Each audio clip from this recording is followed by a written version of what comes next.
Hello दोस्तों, आप सभी का स्वागत है हमारे इस यूट्यूब चैनल हिस्ट्री क्रिएशंस पर। ये हमारे advance Excel related 11th tutorial है और इस वीडियो में हम लोग ऑफसेट फंक्शन के बारे में सीखेंगे। ठीक है, तो चलिए वीडियो को स्टार्ट करते हैं।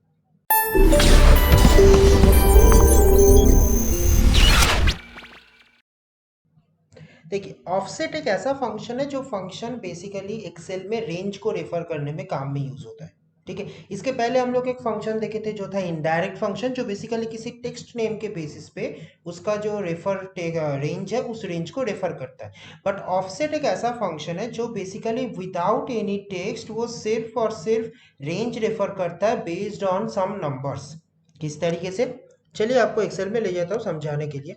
देखिए, हमारे पास बेसिकली एक डेटा है जो है ये डेटा। मुझे क्या करना है, मुझे बेसिकली इस डेटा का समेशन चाहिए। ठीक है, हम लोग इन जनरल ऑफसेट को यूज करते हैं उस जगह पे जहां पे हमें रेंज का जरूरत पड़ता है। जैसे अगर मैं इस सम को फॉर्मूला को यूज करूं इस जगह का टोटल के लिए, तो सम के अंदर हम लोग देते हैं जनरली ये रेंज। राइट, सो ये जो हमने रेंज दिए A5 से लेके A10, इसी रेंज को हम लोग रेफर करवा सकते हैं ऑफसेट के फंक्शन से। ठीक है, किस तरीके से, देखिए हम लोग यहाँ पे लिखेंगे ऑफसेट। ऑफसेट इन जनरली सिंगल काम नहीं करते, ये हमेशा किसी ना किसी फॉर्मूला के अंदर जाके काम करते हैं। ठीक है, सो ऑफसेट के अंदर सबसे पहले यहाँ पे जो 5 का सिंटैक्स है, सिंटैक्स में फर्स्ट आता है रेफरेंस।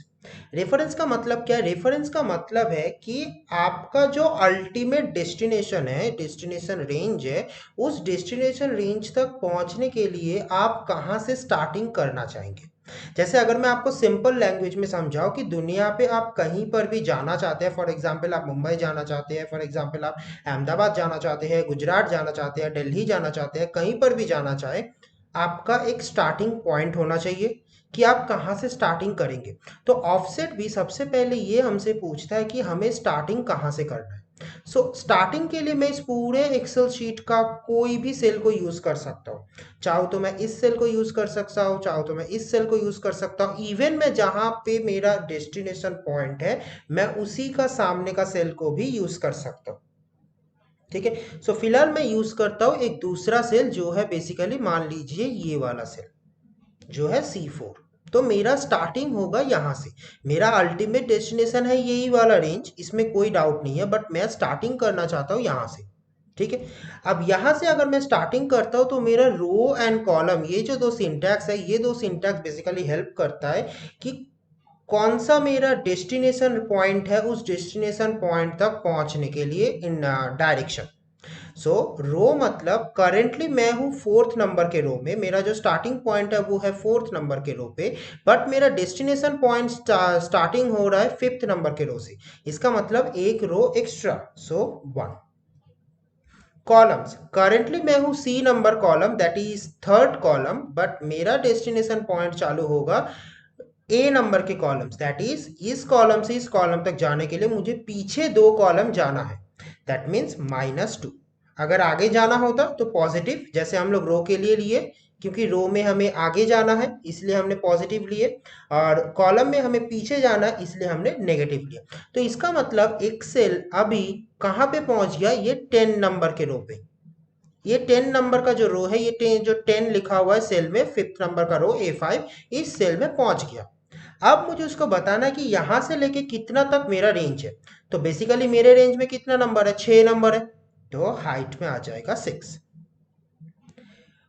विड्थ, विड्थ मतलब होता है कॉलम, कि कितना कॉलम है। तो फिलहाल तो मेरे पास कोई कॉलम नहीं है, तो मैं 6 लिख के ब्रैकेट क्लोज कर देता हूँ।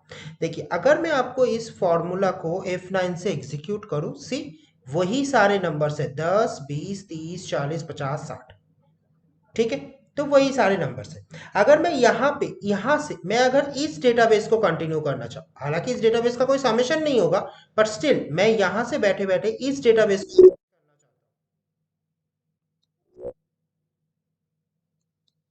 मैं यहाँ से बैठे बैठे इस डेटाबेस को एक्सेस करना चाहता हूँ, तो मैं बेसिकली क्या करूंगा, मेरा जो स्टार्टिंग कॉलम है वो कहाँ पे है, 4। ठीक है, सी बेसिकली सी जो थर्ड कॉलम है एंड रो है 4। मेरा स्टार्टिंग कहाँ से होगा, फिफ्थ नंबर के रो पे, तो मेरा रो नंबर हो जाएगा सेम। बट मेरा अभी जो कॉलम नंबर है, कॉलम नंबर कौन सा होगा, यहाँ से लेके 1 2 3, 3 कॉलम आगे, तो -2 की जगह पे मैं लिखूंगा 3। ठीक है। 6 मतलब वही 6 हमारा नीचे की तरफ और विड्थ में आ जाएगा 2।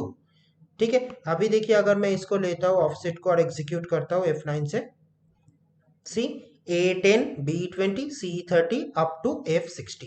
सो ये सारा वैल्यू उसको मिल गया। ठीक है। तो बेसिकली हम लोग क्या करते हैं, ऑफसेट से हम लोग रिटर्न करवाते हैं हमारा जो भी रेंज रिक्वायर्ड है वो रेंज को, but based on our direction. हम लोग ना तो कोई नेम रेफर करते हैं ना ही कोई रेंज डायरेक्ट रेफर करते हैं, हम लोग उसको एक डायरेक्शन बताते हैं कि यहाँ से मेरा स्टार्टिंग पॉइंट है, इस डायरेक्शन पे इतना आगे जाओ, इस डायरेक्शन पे इतना पीछे जाओ। ठीक है। अब ब्रैकेट क्लोज, एंटर, सी एज नॉर्मल सम का आंसर मुझे मिल जाएगा। अगर मैं यहाँ पे भी सम करूं, सेम आंसर। ठीक है। चलिए एक और एग्जांपल देखते हैं जो है हमारे वी लुकअप। सो यहाँ पे मान लीजिए मैं लिखता हूँ सी और मुझे सी का सेल्स चाहिए, तो जनरली हम लोग क्या करते हैं, equals to V lookup C, then उसके अंदर टेबल एरे, देन उसके अंदर column index number is 2, then उसके अंदर 1 सॉरी 0। करेक्ट। सो ये हम लोग जनरल वे यूज करते हैं, बट इस बार हम लोग इसको करेंगे ऑफसेट के साथ। Offset lookup value is C, table array की जगह पे हम लोग लिखेंगे ऑफसेट। हम कहां से चालू करना चाहते हैं, मान लेते हैं कि अब हम लोग वहीं से चालू करना चाहते हैं जहां पे मेरा डेस्टिनेशन पॉइंट है। सो अगर आप डेस्टिनेशन पॉइंट से ही चालू करते हैं तो ये जो रो एंड कॉलम है ये दोनों सिंटैक्स का कोई काम नहीं है, क्योंकि हम लोग एग्जैक्टली उसी पोजीशन पे स्टार्टिंग कर रहे हैं। ये दोनों सिंटैक्स को मैं कर दूंगा खाली। हम लोग सिर्फ उसी जगह पे ये दोनों सिंटैक्स का यूज करते हैं अगर मेरा destination point and starting point different different है। जैसे इस केस में था, मैं स्टार्ट करना चाहता था ये 5 नंबर के रो के सेल से, बट मैं स्टार्टिंग किया था इस टोटल के सेल से। सो यहां से पहले मुझे यहां तक पहुंचना पड़ा। बट इस केस में मैं स्टार्टिंग भी करना चाहता हूं यहां से और मैं दे भी रहा हूं यहां का सेल, तो मुझे रो और कॉलम मेंशन करने का जरूरत नहीं है। ठीक है। तो मुझे सिर्फ क्या मेंशन करना है, मुझे सिर्फ बेसिकली मेंशन करना है height is 6, width is 2, comma, then again जैसे हमारा वी लुकअप का syntax, C again same answer. Now the question is कि सर हमें ऑफसेट यूज करना चाहिए या फिर इनडायरेक्ट यूज करना चाहिए। See it's totally depends on your situation, it's totally depends on your comfortability. आप जिसके साथ कंफर्टेबल है आप उसके साथ काम कर सकते हैं। इन जनरल हम लोग ऑफसेट को यूज करते हैं रेंज को डायनामिक बनाने के लिए। जैसे मान लीजिए मैं अगर यहाँ पे लिखता हूँ equal to sum, for example मैं यहाँ से इसको कर देता हूँ डिलीट, मैं अगर यहाँ पे लिखता हूँ इक्वल टू सम और अगर मैं इस रेंज को यूज करता हूं, ठीक है, तो फिलहाल तो मुझे सेम एग्जैक्ट सेम आंसर मिल रहा है। बट वही अगर मैं यहाँ पे कोई एक्स्ट्रा नंबर ऐड करूं तो ना तो टोटल इस सेल में ऐड हो रहा है ना ही टोटल इस सेल में ऐड हो रहा है। बट हम लोग ऑफसेट को यूज करके इसको कर सकते हैं, लेकिन ऑफसेट के साथ हमें एक और फंक्शन को भी ऐड करना पड़ेगा। किस तरीके से, चलिए देख लेते हैं। तो सम ऑफसेट रेफरेंस के तौर पे फॉर एग्जाम्पल, क्योंकि हम लोग को पता ही है कि अलग से लेता हूं तो कैसे होता है, तो मैं लेता हूं यहाँ का।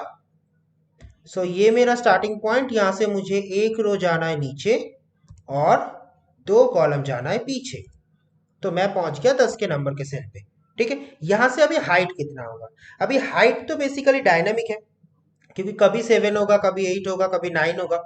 सो बेसिकली हम लोग ऐसे कर सकते हैं, क्योंकि ये सारे नंबर्स है, तो मैं यहाँ पे यूज कर सकता हूँ काउंट का फॉर्मूला और मैं यहाँ पे यूज कर सकता हूँ इस फुल कॉलम को, क्योंकि काउंट फॉर्मूला हमें हमेशा बेसिकली क्या देता है, कितना सेल्स ऐसा है जिसमें नंबर लिखा हुआ है। तो अगर मैं इस काउंट फॉर्मूला का रिजल्ट देखूं तो ये आ जाएगा 7।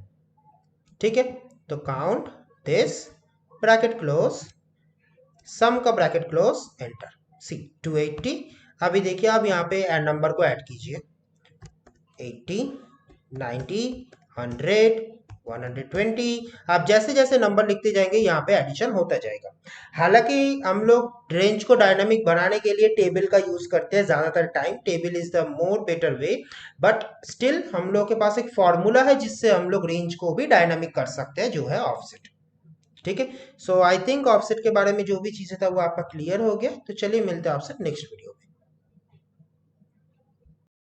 If you guys like the video, then hit the like button and share the video with your friends and colleagues. Remember, all the download links for sample file and practice file is in video description, so don't forget to check this out.